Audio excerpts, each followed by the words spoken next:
Okay, we're gonna do a little addendum here, and I wanted to go ahead and add this onto the end of that same video because these are the things that can happen, and I want to be authentic with that. But I took the picture of the sample board and I sent it to the client that the desk belongs to.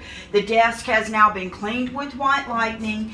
It's been scuffed, sanded, and the top has 2 coats of slick stick on it because it was such a slick surface. We did sand it. My grandson Shelton sanded it for me, and we moved there. And written on back, you know, my color formula. So now I added the 4, 5, 6 spot so that I'll remember everything. But she didn't think it was dark enough. I really think this color right here is the color that she had in mind, but I'm gonna do it darker. I'm gonna start with this gravel road. It's my favorite color anyways. I like working with it. We're gonna do the same mixtures as before. I'm just gonna paint this one directly on, just using a chip brush. And on we put it. I'm gonna stay as close to the line as I can because it makes it look neat and clean. But I guess I'm gonna be covering up my 5 to put it back. Blonde moment.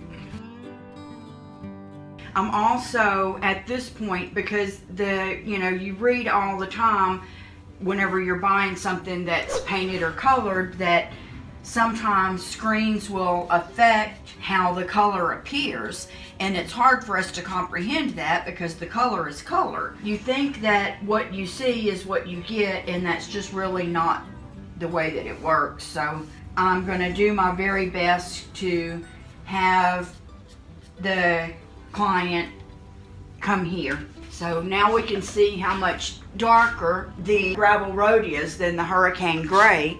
Okay, and now the same way as we did before, we're going to mix 2 parts hurricane gray to 1 part palmetto.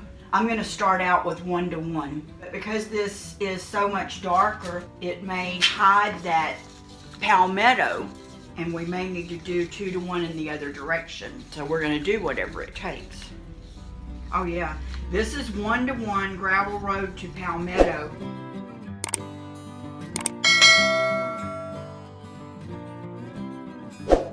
So you can tell it's a lot darker with the gravel road than it was mixed with the hurricane gray.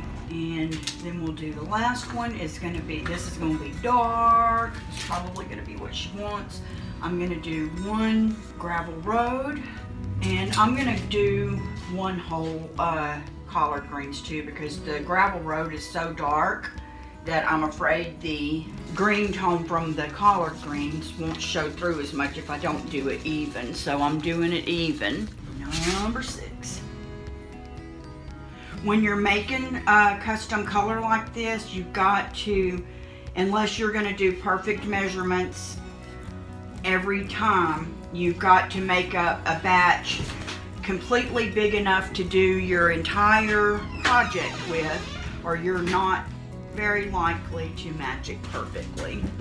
So I'm going to let these dry, and I'm going to then send a picture to the customer and ask her to please come by and look at it. Because of the difference in how the photographs do, she really needs to see it in person. So I'm hoping that's what'll happen.